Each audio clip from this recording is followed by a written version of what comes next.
Saudações a todos, sejam bem-vindos a mais um vídeo do canal. Eu sou o Otávio e o vídeo de agora vai ser uma reação a hoje no mundo militar, em que ele está falando a respeito de uma nova ameaça dos Estados Unidos a Cuba. E parece que o país que já sofre tanto com sanções desde, não sei, a década de 50, final da década de 50, parece que vai passar por mais um problema com o Gigante do Norte. Vamos saber do que se trata isso exatamente, mas primeiro quero pedir a todos que curtam o vídeo, se inscrevam no canal, compartilhem o material com os amigos e deixem seus comentários aqui embaixo. Isso tudo ajuda com a relevância do vídeo junto ao algoritmo. E agora, sem mais delongas, vamos começar. Caros amigos, bem-vindos a mais um episódio de Hoje no Mundo Militar. Neste vídeo falaremos sobre novas e contundentes ameaças do Pentágono contra Cuba. Estamos diante de uma ação militar americana iminente visando derrubar o regime comunista da ilha? Um secretário de defesa americano falando abertamente em opções militares contra Cuba, ao mesmo tempo em que tropas dos Estados Unidos treinam na selva do Panamá, num terreno escolhido justamente por... O Panamá é uma escolha interessante para os Estados Unidos mandarem soldados para treinar, porque vale lembrar que Panamá teve durante muito tempo sob governos simpáticos aos Estados Unidos, e eles inclusive eram administradores da região do Canal do Panamá. Isso foi até a década de 70, 80, por aí. Eles administravam diretamente porque eles tinham construído, afinal, o Canal do Panamá, e era uma das suas regiões estratégicas mais importantes. Então, não surpreende que eles tenham escolhido o Panamá para fazer esses treinamentos na selva. Lembrar o relevo cubano. Um grupo de porta-aviões no Caribe e voos de vigilância praticamente diários sobre uma ilha a apenas 145 quilômetros da Flórida, que já passou meses inteiros sem receber uma única carga de petróleo. Se isso parece a preparação para algo grande, é porque provavelmente é. Em 12 de agosto no Panamá, Eu só não entendo como é que os Estados Unidos planejam uma ação militar contra Cuba, sendo que eles já estão afundados até o pescoço na guerra contra o Irã. E vale lembrar que é uma guerra que eles estão perdendo. Então, não me parece um bom timing que eles queiram criar uma outra situação de envolvimento militar, sendo que eles não resolveram a primeira. E tá certo, pode ser que seja em grande parte por causa do envolvimento de Israel.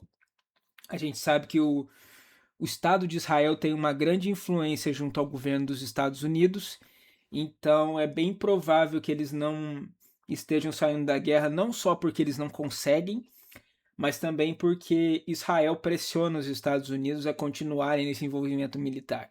Mas de qualquer forma, me parece estranho que eles queiram inventar um outro teatro de operações para possivelmente ficarem apertados e envolvidos até o pescoço novamente. Não me parece uma decisão muito inteligente, mas vindo do governo Trump, qualquer coisa é possível. Pete Hegseth foi direto ao dizer que todas as opções estão sobre a mesa, incluindo as opções militares, e que Havana faria bem em prestar atenção na disposição de Trump em impor as prerrogativas estratégicas americanas.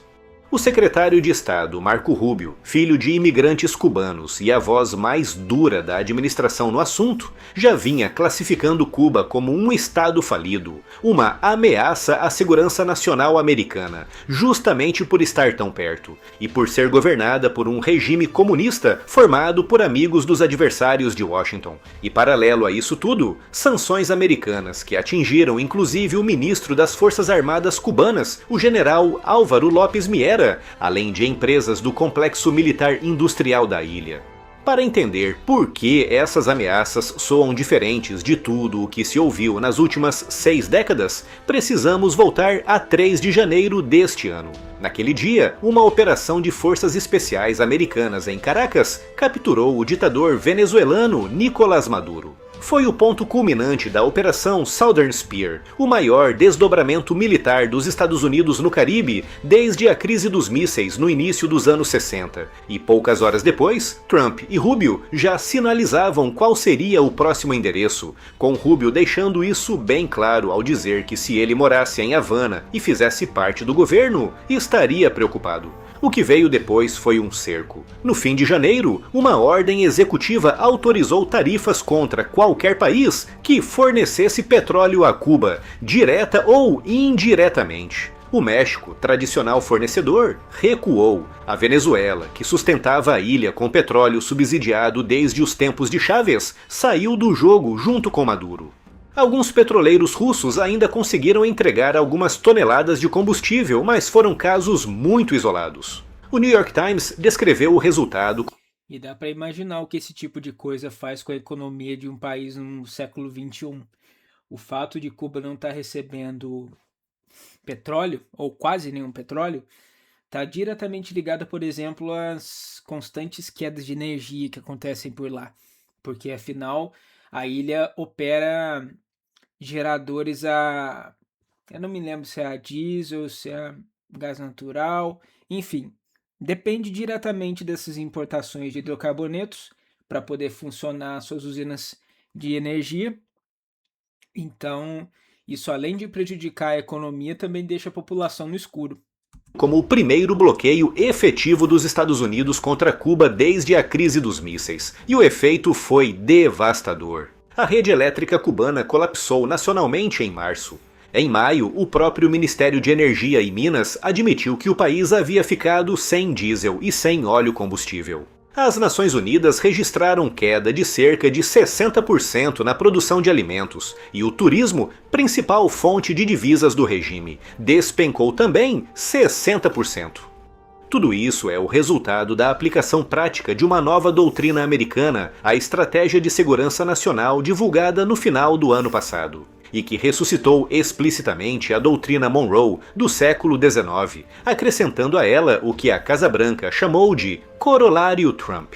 Segundo essa doutrina, o hemisfério ocidental, que inclui as Américas, é esfera de influência americana, e potências de fora não podem posicionar forças nem controlar ativos estratégicos ali, com os Estados Unidos se reservando o direito de agir militarmente contra o que classificarem como organizações criminosas ou terroristas em qualquer ponto da região. Essa mesma estratégia rebaixa a Europa, trata os aliados europeus com um tom de irritação inédito, fala em restabelecer estabilidade estratégica com a Rússia e defende deslocar presença militar americana do Oriente Médio para o próprio hemisfério. Ou seja, as ameaças contra o regime de Cuba não são um capricho pontual. É a consequência lógica de uma reorganização global de prioridades dos Estados Unidos. E a arquitetura militar já está montada. Guantánamo, a base americana no extremo sudeste da ilha, foi transformada em nó logístico da operação no Caribe. O grupo de ataque do porta-aviões... Isso aí não preciso nem dizer que é uma tremenda de uma covardia o que eles fazem com Cuba. Assim, o país está próximo, bem próximo da costa da Flórida, então os Estados Unidos consideram a ilha uma ameaça em potencial, até porque existe sim o potencial de eles colaborarem com os estados considerados inimigos dos Estados Unidos. Isso aí é até meio óbvio. Mas, por outro lado, o que eles aprontam com a população da ilha, a população civil, não dá para classificar de outra forma que não seja uma postura covarde. É realmente uma realidade terrível que eles estão passando agora. Nimitz chegou à região em maio, justamente no dia da independência cubana. Uma força de combate litorânea, com mais de 1.300 fuzileiros navais, opera de Porto Rico e do navio de assalto anfíbio Fort Lauderdale. Mais de 8.000 militares realizaram exercícios em Porto Rico entre maio e agosto. E os aviões de reconhecimento acumulam centenas de horas de voo em torno da ilha. Faltava apenas a justificativa jurídica. E ela também apareceu, com Cuba de volta à lista de países patrocinadores do terrorismo. Raul Castro, irmão do ditador Fidel Castro, foi formalmente indiciado nos Estados Unidos pela derrubada de 2 aeronaves civis no final dos anos 90. E, em maio, vazou um relatório de inteligência afirmando que Havana teria adquirido mais de 300 drones de ataque da Rússia e do Irã, com esse relatório afirmando que Cuba estaria discutindo usá-los contra Guantánamo ou até contra alvos na Flórida. Isso tudo levanta uma pergunta inevitável: uma invasão americana de Cuba é mesmo iminente? Aqui é preciso separar retórica de capacidade e de cálculo político, começando por um fato óbvio: Cuba não é a Venezuela. Ao contrário da Venezuela, não existe, em Cuba, um único alvo cuja captura derrube o sistema, porque o poder cubano é institucional e coletivo, distribuído entre o Partido Comunista, as Forças Armadas e o conglomerado empresarial militar Gaesa, que... E vale lembrar que esse governo, esse arranjo político já está no poder já desde 1959, então realmente derrubar o governo de Cuba não seria tão fácil quanto simplesmente criar uma operação para sequestrar alguém como fizeram com Maduro. Seria um arranjo muito mais complexo e demandaria muito mais envolvimento dos Estados Unidos, inclusive das suas forças militares. E como eu falei, eles já estão com um envolvimento muito penoso na guerra contra o Irã. Então, será que realmente é do melhor interesse dos Estados Unidos se envolverem com uma questão complexa como essa agora? Eu acho que não. E controla algo em torno de 70% da economia cubana.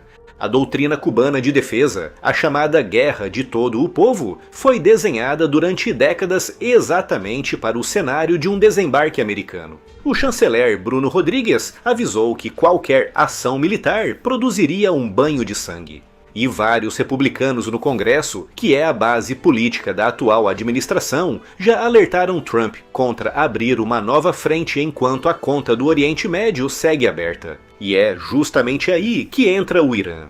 Trump proclamou vitória em abril, depois do acordo mediado pelo Paquistão. Só que o regime iraniano, apesar de brutalmente afetado pelos ataques, continua de pé. O Estreito de Hormuz segue profundamente perturbado. As negociações de Islamabad fracassaram e os Estados Unidos mantêm um bloqueio naval contra portos iranianos desde então.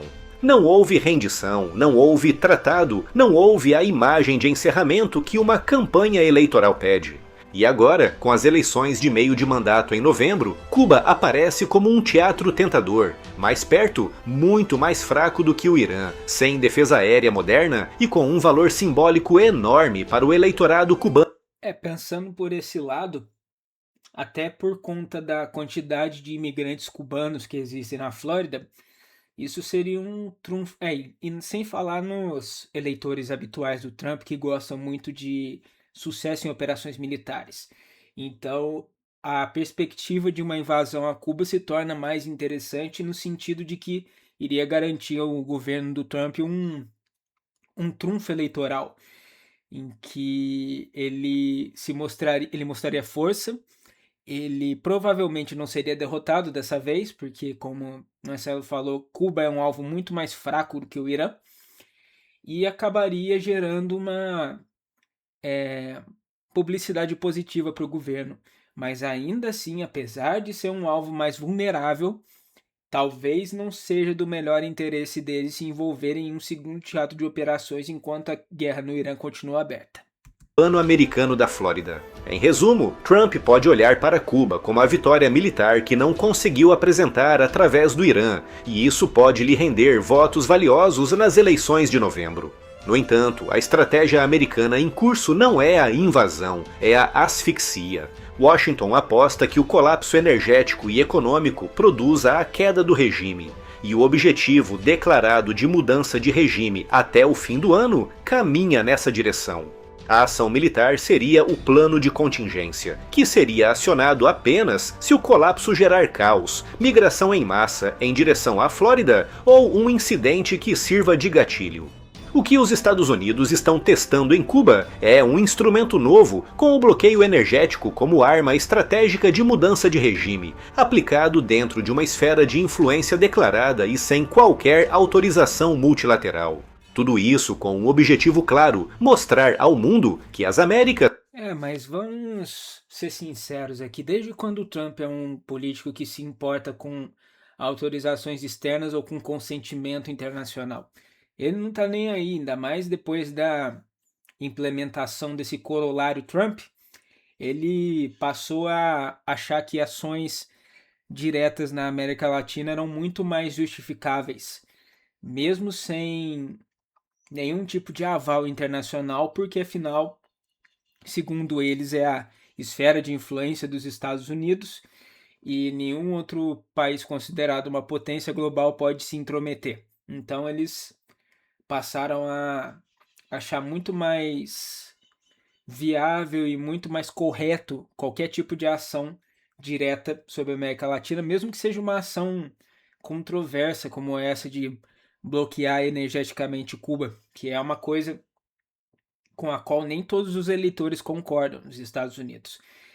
Tem muita gente lá que não vê com bons olhos as ações do Trump. Inclusive são essas pessoas que têm a maior tendência de votar nos democratas na eleição que está vindo aí.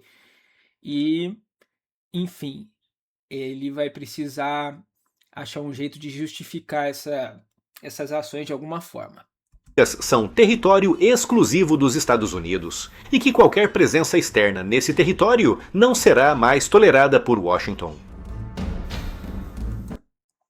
E é isso, a gente está à mercê de um tiranete meio lunático e agora só podemos esperar que o envolvimento que ele está tendo na guerra no Irã impeça ele de adotar ações militares mais duras contra a América Latina. É basicamente a nossa esperança. Ou que outras forças mundiais intervenham, porque é possível também. Não é provável, mas é possível. Agora eu quero saber de vocês o que pensam sobre isso. Escrevam aqui embaixo nos comentários.